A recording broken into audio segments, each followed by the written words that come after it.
ನಿಮ್ಮ ಪಾದ ಪದೇ ಪದೇ ಊದಿಕೊಳ್ಳುತ್ತಿದೆಯೇ? ಪದೇ ಪದೇ ಉರಿಯುತ್ತಿದೆಯೇ? ಯಾಕೀಗಾಗತ್ತೆ? ಏನಾದರೂ ಸಮಸ್ಯೆಯ ಸೂಚನೆಯ? ಬನ್ನಿ ತಿಳಿಯೋಣ.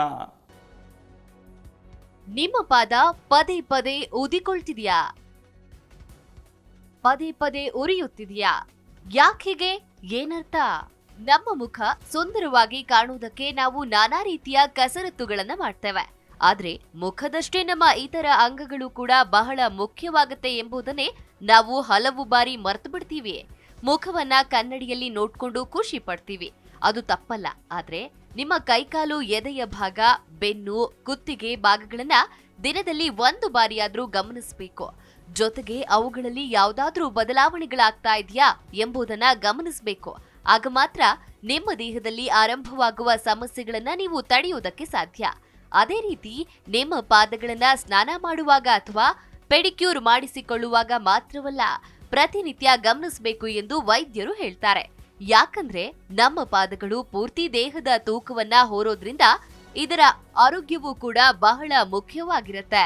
ಸಾಮಾನ್ಯವಾಗಿ ಇದು ರಕ್ತ ಪರಿಚಲನೆಯ ಸಮಸ್ಯೆಗಳಿಂದ ಹಿಡಿದು ನರಗಳ ಹಾನಿಯವರೆಗೆ ಬಹಳಷ್ಟು ಕಾಯಿಲೆಗಳ ಬರುವಿಕೆಯ ಮುನ್ಸೂಚನೆ ನೀಡಬಹುದು. ನಿಮ್ಮ ದೇಹದಲ್ಲಿ ಎಲ್ಲವೂ ಸರಿಯಾಗಿಲ್ಲ ಎಂಬುದನ್ನ ಪಾದಗಳು ನೀಡುವ ಕೆಲವು ಲಕ್ಷಣಗಳ ಮೂಲಕ ತಿಳಿಯಬಹುದು. ಹಾಗಾದ್ರೆ ಪಾದಗಳು ನೀಡುವ ಮುನ್ಸೂಚನೆ ಹೇಗಿರುತ್ತೆ? ಪಾದಗಳು ಪದೇ ಪದೇ ಊದಿಕೊಳ್ತಾ ಇದ್ರೆ ಅಥವಾ ಉರಿತಾ ಇದ್ರೆ ಅದರ ಅರ್ಥವೇನು ಅನ್ನೋದನ್ನ ತಿಳಿದುಕೊಳ್ಳಿ. ಅಗಲವಾದ ಹೆಜ್ಜೆ ಇಡುವುದು. ಕೆಲವರು ಪಾದಗಳನ್ನ ಎಳೆದು ಅಥವಾ ಅಗಲವಾದ ಹೆಜ್ಜೆಗಳನ್ನ ಇಡ್ತಾ ನಡೀತಾರೆ. ಈ ರೀತಿ ಇದ್ದಕ್ಕಿದ್ದಂತೆ ಆಗುವಂತಹ ಬದಲಾವಣೆ ನಿಮ್ಮ ಗಮನಕ್ಕೂ ಕೂಡ ಬರಬಹುದು. ಆದ್ರೆ ಈ ರೀತಿ ಒಮ್ಮೆಲೆ ಆದ್ರೆ ಅದು ನರಹಾನಿಯನ್ನ ಸೂಚಿಸುತ್ತೆ. ಇದು ಸಾಮಾನ್ಯವಾಗಿ ಬಾಹ್ಯ ನರರೋಗದಿಂದ ಉಂಟಾಗುತ್ತೆ. ಸುಮಾರು 30% ನರರೋಗ ಪ್ರಕರಣಗಳು ಮಧುಮೇಹಕ್ಕೆ ಸಂಬಂಧಿಸಿದಿರುತ್ತೆ. ಆದ್ರೆ ಕೆಲವೊಮ್ಮೆ ಸೋಂಕುಗಳು, ವಿಟಮಿನ್ ಕೊರತೆ ಅಥವಾ ಅತಿಯಾದ ಆಲ್ಕೋಹಾಲ್ ಸೇವನೆಯಿಂದಲೂ ಈ ರೀತಿಯಾಗಬಹುದು. ಕೆಲವು ಸಂದರ್ಭಗಳಲ್ಲಿ ಇದು ಮೆದುಳು, ಬೆನ್ನು ಹುರಿ ಅಥವಾ ಸ್ನಾಯುಗಳೊಂದಿಗಿನ ಸಮಸ್ಯೆಗಳನ್ನ ಸಹ ಸೂಚಿಸಬಹುದು. ಹಾಗಾಗಿ ನಿರಂತರವಾಗಿ ಈ ರೀತಿಯ ಸಮಸ್ಯೆಯನ್ನ ಅನುಭವಿಸ್ತಾ ಇದ್ರೆ ಮೊದಲು ವೈದ್ಯರ ಬಳಿ ಪರೀಕ್ಷಿಸಿಕೊಳ್ಳಿ. ಪಾದಗಳು ಊದಿಕೊಳ್ಳೋದು. ಕೆಲವರಿಗೆ ಪಾದಗಳು ಬಲೂನ್ನಂತೆ ಊದ್ಕೊಳ್ಳುತ್ತೆ. ಇದು ಕೆಲವರ ಅನುಭವಕ್ಕೆ ಬಂದಿರಬಹುದು. ಬಹಳ ಸಮಯ ನಿಂತ್ಕೊಂಡಾಗ ಅಥವಾ ಒಂದೇ ಕಡೆ ಕೂತ್ಕೊಂಡಾಗ ಅಥವಾ ಗರ್ಭಾವಸ್ಥೆಯಲ್ಲಿ ಇನ್ನು ಎತ್ತರದ ಚಪ್ಪಲಿಗಳನ್ನ ಧರಿಸೋದ್ರಿಂದ ಪಾದಗಳಲ್ಲಿ ತಾತ್ಕಾಲಿಕ ಊತ ಕಂಡು ಬರುವುದು ಸಾಮಾನ್ಯವಾಗಿದೆ. ಆದ್ರೆ ನಿರಂತರವಾಗಿ ಊತ ಕಂಡ್ಬರ್ತಾ ಇದ್ರೆ ಅದು ರಕ್ತ ಪರಿಚಲನೆಯಲ್ಲಿ ತೊಂದರೆ, ರಕ್ತ ಹೆಪ್ಪುಗಟ್ಟುವಿಕೆ, ಮೂತ್ರಪಿಂಡದ ಸಮಸ್ಯೆ ಅಥವಾ ಹೃದ್ರೋಗದಂತಹ ಗಂಭೀರ ಆರೋಗ್ಯ ಪರಿಸ್ಥಿತಿಗಳು ಬರುವ ಮುನ್ಸೂಚನೆಯಾಗಿರಬಹುದು. ಕೆಲವೊಮ್ಮೆ ನಿಷ್ಕ್ರಿಯ ಥೈರಾಯ್ಡ್ ಅಥವಾ ದುಗ್ಧರಸ ವ್ಯವಸ್ಥೆಯ ಸಮಸ್ಯೆಗಳು ಸಹ ಊತಕ್ಕೆ ಕಾರಣವಾಗಬಹುದು. ಅಷ್ಟೇ ಅಲ್ಲ, ಸಾಕಷ್ಟು ಪ್ರಮಾಣದಲ್ಲಿ ನೀರು ಕುಡಿಯದೇ ಇದ್ರೂ ಕೂಡ ಪಾದಗಳಲ್ಲಿ ಊತ ಕಂಡು ಬರುತ್ತೆ.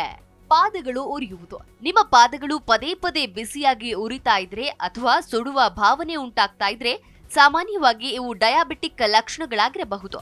ಇನ್ನು ಕೆಲವು ಬಾರಿ ವಿಟಮಿನ್ ಬಿ ಕೊರತೆ, ಶಿಲೀಂಧ್ರ ಸೋಂಕು, ದೀರ್ಘಕಾಲದ ಮೂತ್ರಪಿಂಡದ ಕಾಯಿಲೆ, ಕಳಪೆ ರಕ್ತದ ಹರಿವು ಅಥವಾ ಹೈಪೋಥೈರಾಯ್ಡಿಸಂ ಇವೆಲ್ಲವೂ ಕೂಡ ಈ ರೀತಿಯ ಸಂವೇದನೆಗೆ ಕಾರಣವಾಗಬಹುದು. ಇನ್ನು ಕೆಲವರಲ್ಲಿ ಪಾದಗಳಲ್ಲಿ ತುರಿಕೆ ಅಥವಾ ಪದೇ ಪದೇ ಬೆವರೋದು ಈ ರೀತಿಯ ಸಮಸ್ಯೆ ಕಂಡು ಬರಬಹುದು. ಇದು ವಿಟಮಿನ್ ಕೊರತೆಯಾಗಿರಬಹುದು ಅಥವಾ ಬೇರೆ ಕಾಯಿಲೆಗಳ ಬರುವಿಕೆಯ ಮುನ್ಸೂಚನೆ ಕೂಡ ಆಗಿರಬಹುದು. ಇನ್ನು ಹಲವರಲ್ಲಿ ಪಾದಗಳಲ್ಲಿ ಹುಣ್ಣುಗಳು ಉಂಟಾಗಿ ಎಷ್ಟು ಸಮಯವಾದ್ರೂ ಅದು ಗುಣವಾಗದಿರಬಹುದು. ಕೆಲವೊಮ್ಮೆ ಮಧುಮೇಹವು ಪಾದಗಳಲ್ಲಿ ರಕ್ತದ ಹರಿವು ಮತ್ತು ನರಗಳ ಕಾರ್ಯವನ್ನ ದುರ್ಬಲಗೊಳಿಸುತ್ತೆ. ಸಣ್ಣ ಗುಳ್ಳೆಗಳು ಸಹ ಸೋಂಕಿಗೆ ಒಳಗಾಗುತ್ತೆ ಮತ್ತು ನಿಧಾನವಾಗಿ ಗುಣವಾಗುತ್ತೆ. ಹಾಗಾಗಿ ಪ್ರತಿಯೊಬ್ಬರು ಕೂಡ ಪ್ರತಿದಿನ ತಮ್ಮ ಪಾದಗಳನ್ನ ಪರೀಕ್ಷಿಸಬೇಕು ಮತ್ತು ಸಮಸ್ಯೆಗಳನ್ನ ತಡೆಗಟ್ಟಲು ಅವುಗಳನ್ನ ಸ್ವಚ್ಛವಾಗಿಟ್ಕೊಳ್ಬೇಕು. ಯಾವುದೇ ರೀತಿಯ ಬದಲಾವಣೆಗಳು ಕಂಡು ಬಂದಲ್ಲಿ ಮೊದಲು ವೈದ್ಯರನ್ನ ಸಂಪರ್ಕಿಸಿ. Desk bureau, Jai Kannada news. Zee Kannada news ಈಗ ನಿಮ್ಮ ಮನೆಯಲ್ಲೇ ನೋಡಿ. ಎಲ್ಲ ಕೇಬಲ್ಗಳಲ್ಲಿ ಈಗ ಲಭ್ಯ. ನಿಮ್ಮ ನೆಚ್ಚಿನ ಜಿ ಕನ್ನಡ ನ್ಯೂಸ್ ಈಗ ಸನ್ ಡೈರೆಕ್ಟ್ ನಲ್ಲಿ number 292, Tata play number 1664, Jio TV number 1334, NXT digital number 30, in cable number 30, city networks 51, U digital number 162, GTPL number 17, Rockline telecommunications number 42, Shri Basaveshwara cable number 168, rural cable network 60, Vinayaka digital 57, Abhishek cable 821, city channel 53, Siddeshwara cable network 57, V4 digital Infotech 628, Surya digital networks 53, Gajanan digital number 836, Malnad infotech private limited number 56, Metrocast number 830, victory digital number 167ರಲ್ಲಿ ನೋಡಿ ಆನಂದಿಸಿ.